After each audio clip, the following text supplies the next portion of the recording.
So guys 13th of अगस्त बहुत important रहने वाली है हमारी क्रिप्टो मार्केट के लिए, बिकॉज इस दिन डिसाइड होगा आर्क इन्वेस्ट का SEC के थ्रू ETF जो उन्होंने अप्लाई किया है वो एक्सेप्ट होगा, रिजेक्ट होगा कि होल्ड पे चला जाएगा।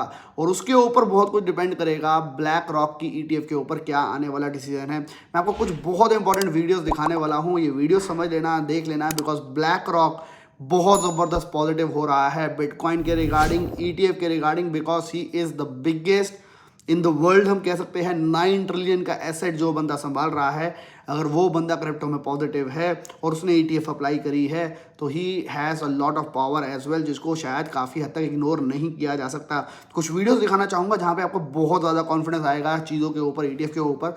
लेकिन these are big whales, big big big giants जो कि पूरी मार्केट को मैनिपुलेट कर सकते हैं, और वो उनका पेशेंस लेवल आपके पेशेंस लेवल से बहुत ज़्यादा हाई है, यानी कि वो और लंबे टाइम तक हो सकता है बिटकॉइन को इन्हीं लेवल्स या एक शॉक वेव ला के थोड़े से नीचे लेवल तक ला सकते हैं, because they want to buy it cheap.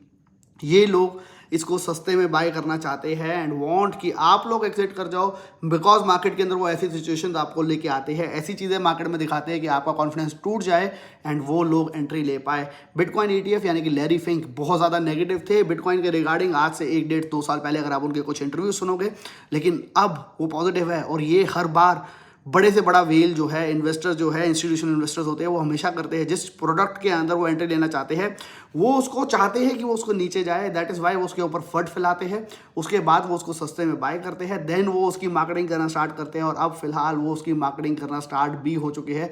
और आपको काफ़ी सारी पॉजिटिव चीज़ें दिखाऊंगा, साथ ही साथ आर्क इन्वेस्ट की कुछ वीडियोस दिखाना चाहूँगा, साथ ही साथ इतनी सारी ETF जो अप्लाई हो रही है उसके बारे में भी दिखाना चाहूँगा। वीडियो को एंड तक जरूर देखना, लाइक ज़रूर करना, अपना लाइक आप लोगों का बहुत इंपॉर्टेंट है। एंड आई एम बैक, अब मिलेंगे आप लोगों को कॉन्टिन्यूस वीडियोस। आप लोगों से चाहूँगा बहुत ज़्यादा सपोर्ट एंड बहुत सारे AI coins, metaverse coins, gaming coins, सबके ऊपर अब मैं लाने वाला हूँ आप लोगों के लिए वीडियोस। तो प्लीज़ स्टे ट्यून्ड और वीडियो को लाइक जरूर करना, चैनल को सब्सक्राइब जरूर कर लो। अगर आपको ट्रेडिंग करनी है तो बायबिट का नीचे लिंक दिया है, उसको ज्वाइन भी कर लो, बिकॉज वहाँ पे काफ़ी सारे आप लोगों के लिए गिव अवे भी है।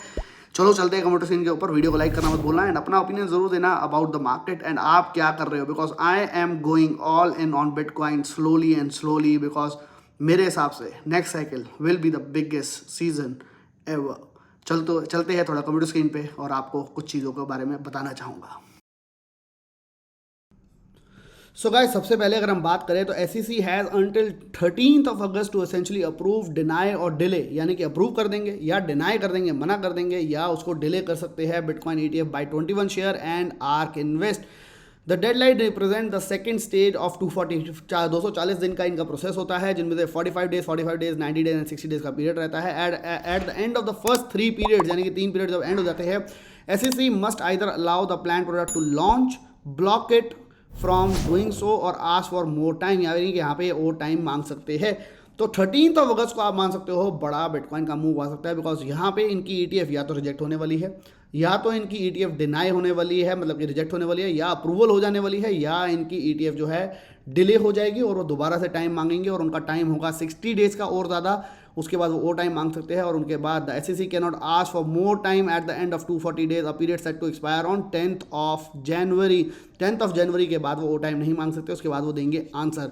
तो यहाँ पे हो सकता है इसको और टाइम मिले आर्क इन्वेस्ट को। यहाँ पे आपको, मेरे को जहाँ तक उम्मीद है वो होगा डिले, यानी कि अगर डिले हो जाता है तो यहाँ पे मार्केट में हो सकती है थोड़ी सी negativity, because these big players want more time to accumulate more and more bitcoin, और आपकी पेशेंस को टेस्ट करना चाहते हैं। कुछ वीडियोस के थ्रू आपको कुछ बताना चाहूँगा।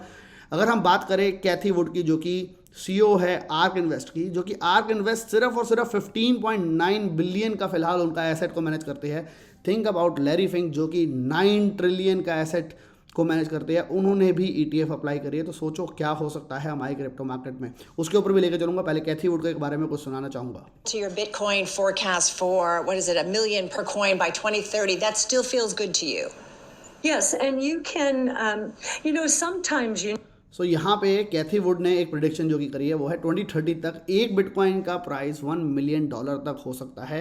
ये सब बड़े प्लेयर एक साथ क्रिप्टो की ETF लेके आ रहे हैं, फॉर श्योर एक बड़ा गेम प्लान। बिटकॉइन को आप कह सकते हो गोल्ड के एस्पेक्ट में रखने की तैयारी हो रही है। अगर हम देखें कुछ और बड़े नाम की, तो फिडेलिटी ने दोबारा से ETF अप्लाई करी है, जो कि आपको मैंने पहले बताया था। अभी अभी रिसेंटली पता चला है इन्वेस्को ने भी बिटकॉइन की ETF को अप्लाई किया है, बिटवाइज ने भी बिटकॉइन की ETF को अप्लाई किया है, वेलक्राई बिटकॉइन ETF उन्होंने भी उसको अप्लाई कर दिया। सब एसेट मैनेजमेंट करते हैं और सब अपनी बिटकॉइन ETF अप्लाई कर रहे हैं। एक की अगर येस हो जाती है, यानी कि अगर आर्क की, जो कि अभी डेट आने वाली है, जो कि आपको दिखाई 13 अगस्त को, अगर येस हो जाती है तो इन सब के रास्ते भी खुल जाएंगे और साथ ही साथ रास्ता खुल सकता है ब्लैक रॉक का। अब इंपॉर्टेंट सबसे ज़्यादा बात करते हैं, क्योंकि ब्लैक रॉक यानी कि 9 ट्रिलियन, जो कि पूरी वर्ल्ड इकॉनमी को हिला सकते हैं, ऐसा व्यक्ति जब ETF को अप्लाई कर रहा है बिटकॉइन की, आप यहाँ पे ये सच समझो कि उनके पास कितनी पावर्स होगी आंसर को, किसी भी चीज़ को नेगेटिव को पॉजिटिव कन्वर्ट करने की। थोड़ा सा इस इंटरव्यू को पूरा सुनना, मैं आपको सिर्फ छोटा सा उसका सेशन फिलहाल सुनाना चाहूँगा। And approvals. How do these things work out? How long does it take? And what do you think odds are of any of your ETFs that you float getting accepted? Well, we try to do what's right for the long-term investor, and I think we have a good track record working with our regulators and trying to making sure we're thinking about all the issues. Good track record with our regulators, जो कि वो TV पे for sure आपको बता नहीं सकते कि stage के ऊपर है, लेकिन येस, गुड ट्रैक रिकॉर्ड का काफ़ी हद तक एक पॉजिटिव सेंटीमेंट आप कह सकते हो, क्योंकि उनका वो जहाँ पे भी जो भी चीज़ अप्लाई करते हैं they have an answer of yes. अब उन्होंने बिटकॉइन की ETF अप्लाई किया है, आगे इसके बारे में सुनते हैं उनका क्या कॉन्फिडेंस है बिटकॉइन के रिगार्डिंग, वो आपके लिए सुनना बहुत ज़रूरी है। Around any filing, and so I can't get into the specifics of this filing, but I think the chart speaks quite well. We work really closely with our regulators, and we want to hear from the regulators what are their issues and how can we fix those issues around that. So we hope that, like in the past, we could be working with our regulators and get the filing approved one day. And I have no idea what that one day will be, but and so we'll see how that all plays out. Specifically on Bitcoin, as I've said in the past, we're a believer in digitization of products. ETFs was a big revolution for the mutual fund industry, and it's really taking over the mutual fund industry. And we do believe that if we can create more tokenization of assets and securities, and that's what Bitcoin is, it could revolutionize again finance. And so we look at this as bitcoin can revolutionise finance. बहुत बड़ी बात, बहुत बड़ी statement दी है about bitcoin Larry Fink ने, अगर हम इस इंटरव्यू को थोड़ा सा और ध्यान से सुने। as an opportunity to move one step further in terms of providing investors fractions of shares, fractions of this, democratizing the cost of investing. Over the last 10 years, we've lowered the cost of iShares ETFs by 30%. So what we're trying to do is make it more accessible, more easy. More accessible and more easy, यानी कि bitcoin को by purchase करना, cell करना, more accessible, ज़्यादा लोगों तक पहुंचाना और उसको मोर इजी बाय सेल करने का इनका एम है। बहुत बड़ी बात है जो ये इन्होंने इसके अंदर बोली है। इसका आप विजन जब आप देखोगे, जब कोई टीवी के ऊपर इतना बड़ा बंदा जाता है, जब वो बातें बोलता है, वो बहुत सोच समझ के कुछ अपने आंसर देता है, लेकिन still he has spoken out बहुत positively about bitcoin in his video. The attempt in terms of what we're trying to do with crypto is make it more democratized with all of crypto and making it much cheaper for investors.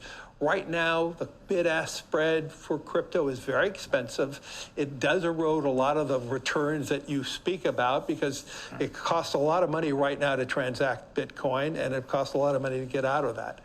And so we hope our regulators look at these filings as a way to democratize crypto, and we'll see in the future how that plays out. You were never a crypto skeptic like Buffett. I mean, Buffett and Charlie Munger come out and they say all this bad stuff about it. But you were kind of skeptical. Yeah, I was skeptical because the early users it was heavily used for, let's say, illicit activities. And I think as it became more accessible, and also I do believe the role of crypto is it's digitizing gold in many ways. Instead of investing in gold as a hedge against inflation, instead of investing against gold as a hedge, बात हो रही है bitcoin की। This is super super big.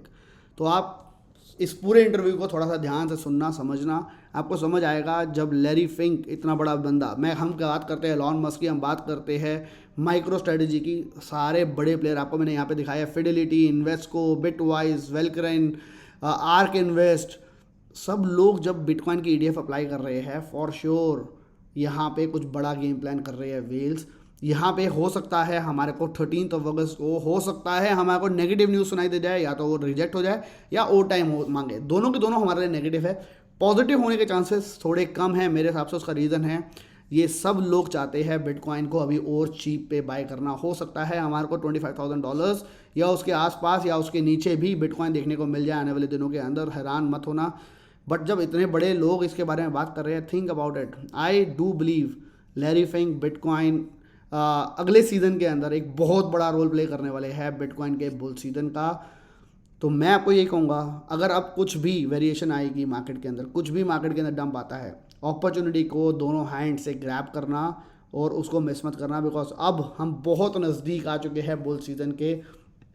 We are right now not so far. हमारा April के अंदर near about आप कह सकते हो अप्रैल 2024 में हॉल्विंग है, उसके साल के एंड तक एक बुल सीज़न आने के चांसेस होते हैं मार्केट के अंदर। अगर अब बुल सीज़न आया, अगर आपने अभी भी बिटकॉइन को बाय नहीं किया, ओल्ड कॉइन को अच्छे वालों को नहीं पकड़ा, तो फॉर श्योर आप दोबारा शायद बिटकॉइन को इन रेट्स के ऊपर कभी नहीं देख पाओगे। There is no financial advice. हो सकता है हम बहुत बुरी तरह गिर जाए इसके बाद, कभी कुछ ऐसी न्यूज़ आ जाए, नो फाइनेंशियल एडवाइस। लेकिन मैं आपको कहना चाहूँगा इस अपॉर्चुनिटी को मिस मत करो। Rest it is all up to you. I do believe we are very very near to the bull season. Accumulation zone बहुत टाइम से चल रहा है। पॉजिटिव न्यूज़ अगर मार्केट में आनी शुरू हुई और ब्लैक रॉक जैसी ETF की अगर न्यूज़ आ गई, there will be no stoppage और एक बहुत बड़े सीज़न की स्टार्ट हो सकती है। तो I do believe Larry Fink will bring the next bull season. Again no financial advice. आपका क्या कहना है क्रिप्टो मार्केट के रिगार्डिंग? आप अभी कॉन्फिडेंट हो कि अभी भी आपको डर लग रहा है क्रिप्टो मार्केट में इन्वेस्ट करने में? कमेंट बॉक्स में ज़रूर बताइएगा। मिलेंगे नेक्स्ट वीडियो के अंदर। Till then bye bye, take care and have fun.